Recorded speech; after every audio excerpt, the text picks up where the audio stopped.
Magandang araw mga bata, lalo na sa mga mag-aaral ng ika-4 na baitang. Narito ako upang gabayan kayo sa asignaturang Filipino. Teacher Ja ang aking pangalan, tiyak ika'y may matututuhan. Kasama mo, kaibigan mo, sabay nating aralin wikang Filipino. Kaya mga bata, ihanda nyo na ang inyong mga ballpen at isang malinis na papel. Sisimulan na natin ang pag-aaral ng Filipino, kung saan ikaw siguradong matututo. Handa ka na ba? Tara! O mga bata, muli na naman tayong nagkita. Napanood nyo ba ang mga nakaraang episodes natin? Sa huli nating episode, pinag-aralan natin ang pangalan. Ang pangalan ay mga salitang tumutukoy sa ngalan ng tao, bagay, hayop, lugar at pangyayari. Napakinggan din natin ang usapang text ni Cassie at Razi. Sa usapang iyon, marami tayong pangalan na natukoy tulad ng Razi, bata, anak, magulang, kaibigan, Roxanne, Caitlin, JP, guro, binibining Charmaine, frontliner, doktor, Cassie, nanay, nurse, barangay health workers, sundalo, pulis, laruan, bahay, kaarawan, piyesta at klase. Nagpunta din tayo sa mundo ng pangalan. Tinukoy muna natin ang mga ngalan ng tao, bagay, hayop, lugar at pangyayari at ginamit natin ito sa pangungusap. At bago matapos ang ating nakaraang episode, nagkaroon tayo ng maikling pagsasanay. Binigyan ko rin kayo ng isang takdang aralin tungkol sa paksa ng pangalan. Halina't basahin at sagutan natin ang inyong takdang aralin. Maaga akong nagising dahil sa huni ng ibon. Masaya akong bumangon at nagdasal. Siguradong maaga siyang umalis upang pumunta sa simbahan. Mamaya pagdating niya, sosorpresahin ko siya. Ako naman ngayon ang nanay. Tiyak na matutuwa siya. Wala na ang cake pa sa mesa. Kaarawan ngayon ng aking mahal na ina. Hindi pa man tayo nagsisimula sa panibago nating aralin, lubos na akong natutuwa sa pinapakita niyong kasipagan. Inaasahan ko sa araw na ito, patuloy kayong manunood at makikinig kay Teacher Ja. Mga bata, naranasan niyo na ba ito? Pabili po!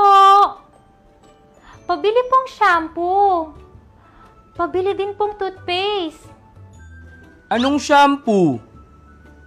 Anong toothpaste?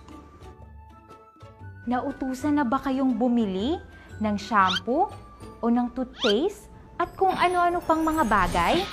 Ngunit, nagkamali kayo sa pagbili? Maaaring nagkamali kayo sapagkat hindi nyo sinabi ang tiyak na ngalan ng inyong binibili. Nako, mukhang kailangan nyo na naman ng tulong ko. Sa araw na ito, tutulungan kitang makilala ang mga tiyak at karaniwang ngalan na tumutukoy sa ngalan ng tao, bagay, hayop, lugar at pangyayari. Tingnan at basahin ng mabuti ang panawagan ni Unggoy at Aso.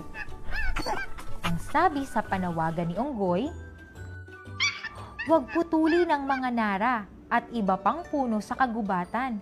Ito ang aming tirahan." At ang sabi naman sa placard ng Aso, "Huwag iasa kay Pangulong Duterte o sa mga pulis at sundalo ang pagbabantay laban sa pang-aabuso sa Pilipinas. magkaisa tayo. Nakikilala mo ba ang mga pangalang ginamit sa panawagan? Magaling! Tingnan mabuti ang chart. Pupunan natin ito ng sagot.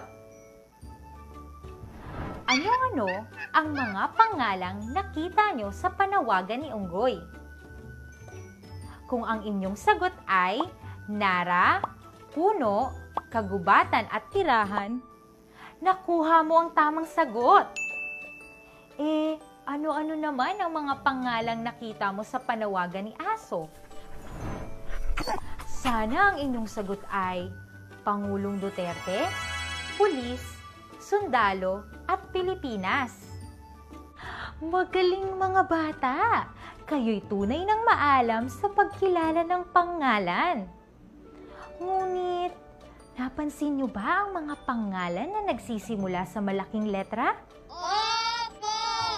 Tulad ng Nara, Pangulong Duterte, at Pilipinas? Magaling! Ang tawag sa mga ito ay pangalang pantangi. Ang pangalang pantangi ay tawag sa tiyak na ngalan ng tao, bagay, hayop, lugar at pangyayari. At ang mga ito ay nagsisimula sa malaking letra. Tulad na lamang ng pangalan ko, Jaychelle Donasco. Tulad din ng pangalan mo, Carlo, Marie, Elizabeth, Isabella, Maxine at Loisa. Ang mga pangalan natin ay tiyak na ngalan ng tao. At ang isa pang pangalang pantangi ay Nara. Ang Nara ay isang tiyak na ngalan ng puno. Muli nating tingnan ang chart. Napapansin niyo ba ang mga pangalan na nagsisimula sa maliit na letra? Magaling! Ang mga ito ay tinatawag na pangalang pambalana. Ang pangalang pambalana ay ang tawag naman sa karaniwan o pangkalahatang ngalan ng tao, bagay, hayop, lugar at pangyayari. At nagsisimula naman ito sa maliit na letra. Ang halimbawa nito ay shampoo, toothpaste, kalsada, paaralan, nanay, tatay, kaibigan, aso at piyesta. Ilan lamang ito sa mga pangalang pambalana dahil ang mga salitang ito ay karaniwang tawag sa ngalan ng tao, bagay, hayop, lugar at pangyayari. Ito ay sinusulat gamit ang maliit na letra. Nalaman nyo na ang dalawang uri ng pangalan. Ito ay ang pangalang pantangi at ang pangalang pambalana. Subukan nga nating sagutin ang mga pagsasanay na ito. Handa ka na ba? Opo! Ibibigay ko ang mga pangalang pambalana at kayo naman ang magbibigay ng pangalang pantangi nito. Bibigyan ko lamang kayo ng 1 minuto. Narito ang mga pangalang pambalana. Una, toothpaste. Ikalawa, sabon. Ikatlo, paaralan. Ikaapat, guro. Ikalima, kaibigan.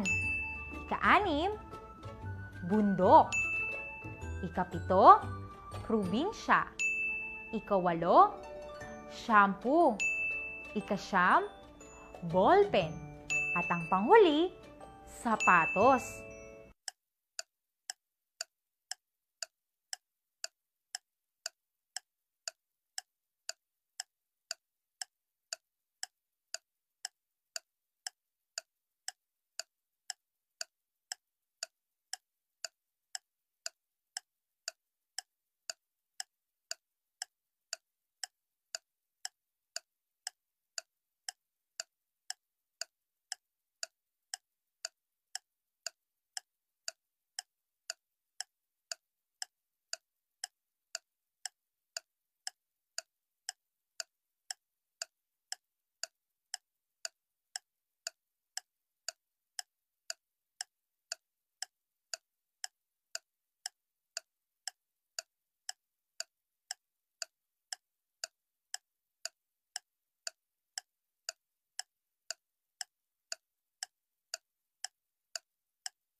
Ating alamin kung nakuha mo ang tamang sagot.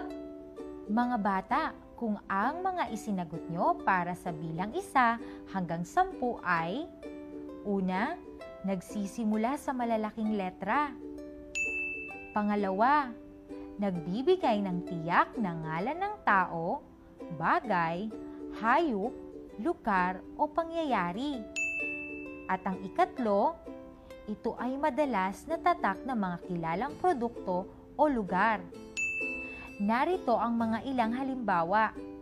Una, toothpaste. Maaaring Colgate, Happy o Close Up. Ikalawa, sabon. Safeguard, Perla o Kojic. Ikatlo, paaralan. San Pedro Elementary School. Ikaapat, Ginang Damasco. Ikalima, kaibigan, Helen. Ikaanim, bundok. Bundok Apo at Bundok Makiling. Ikapito, probinsya. Batanes, Guimaras o Sulu. Ikawalo, shampoo. Sunsilk, Palmolive at Pantene. Ikasyam, ballpen. Maaaring Panda o Pilot. Ikasampu, sapatos. Otto, Nike o Advan. Naku, walang duda! Tama ang lahat ng inyong mga sagot. Dahil dyan, bibigyan ko kayo ng isang Adja clap. 1, 2, 3, Adja! Ngayong, alam nyo na ang 2 uri ng pangalan. Handa na kayo para sa ating galing mo, ipakita mo!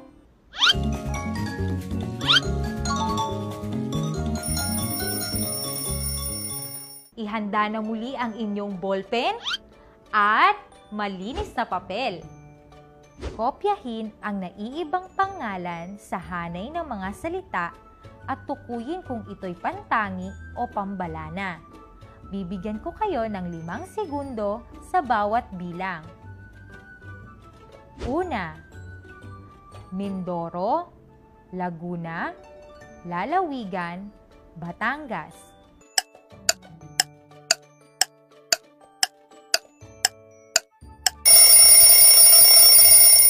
Ang tamang sagot ay Lalawigan.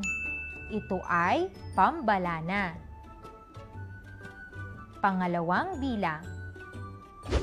Arroyo, Senador, Duterte, Estrada.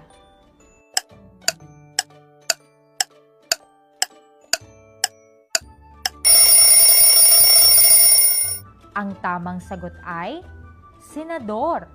Ito ay isang pambalana. Pangatlong bilang. DENR, ahensya, gobyerno, programa.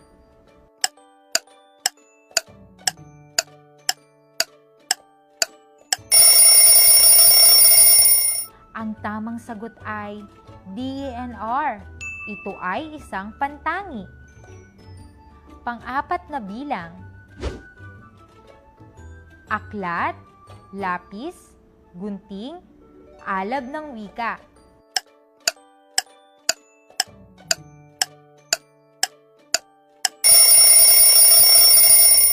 Ang tamang sagot ay alab ng wika.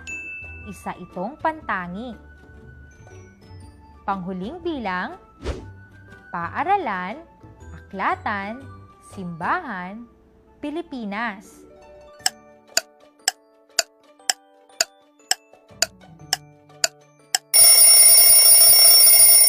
Ang tamang sagot ay Pilipinas. Ito ay isang pantangi. At ngayon, basahin natin ang usapan at piliin ang mga pangalan. Sabihin kung ito ay pantangi o pambalana. Lolo, di ba kilala ninyo si Emilio Aguinaldo? Sinong hindi nakakakilala sa unang Pangulo ng Republika ng Pilipinas? Taga-Kawit, Cavite raw po siya? Oo, malapit dito ang Kawit. Mahusay na sundalo si Aguinaldo. Kasapi siya ng katipunan na itinatag ni Bonifacio. Nahalal pa nga siyang pangulo ng pamahalaang revolusyonaryo na ginanap sa kumbensyon sa Tejeros. San po ba ang Tejeros? Sa Cavite rin, iniba na lang ang ngalan nito. Bakit mo nga pala naitanong si Aguinaldo? Mag-uulat po kami ng mga bagay tungkol sa mga bayani ng himagsikan. Alam kong guro kayo dati at taga-Cavite pa kayo. Oo, guro ako ng araling panlipunan noong nagtuturo pa ako. Maraming bayani ng revolusyon dito. Taga-Cavite rin ang 13 martir, kaya may bayan ditong 13 martires. Narito ang mga tamang sagot. Ang mga pangalang pantangi sa usapan ay Emilio Aguinaldo, Kawit, Cavite, Tejeros, Republika ng Pilipinas, Katipunan, Bonifacio, Pamahalaang Revolusyonaryo, Kumbensyon sa Tejeros, Araling Panlipunan, at 13 Martires. At ang mga pangalang pambalana ay Lolo, Bayani, Himagsikan, Guro, Sundalo, Pangulo, at Martir. Ang pangalan ay may patlang, uri. Ito ay ang pangalang pantangi at pangalang pambalana. Ang pantangi ay patlang, nangalan ng tao, hayop, bagay, pook at pangyayari. Ito ay nagsisimula sa patlang. Ang pambalana ay patlang o patlang, ngalan ng tao, hayop, bagay, pook at pangyayari. Isinusulat ito sa patlang. Buuin nga natin ang kaisipan. Ang pangalan ay may dalawang uri. Ito ay ang pangalang pantangi at pangalang pambalana. Ang pantangi ay tiyak na ngalan ng tao, hayop, bagay, pook at pangyayari. Ito ay nagsisimula sa malaking letra. Ang pambalana ay karaniwan o pangkalahatang ngalan ng tao, hayop, bagay, pook at pangyayari. Isinusulat ito sa maliit na letra. Sa araw na ito, nadagdagan ang inyong mga kaalaman tungkol sa pangalan. At nalaman nyo din na may dalawang uri nito. Ito ay ang pangalang pantangi at pangalang pambalana. Sa muli nating pagkikita, tiyak na marami pa kayong malalaman at mas masaya pa ang kwentuhan.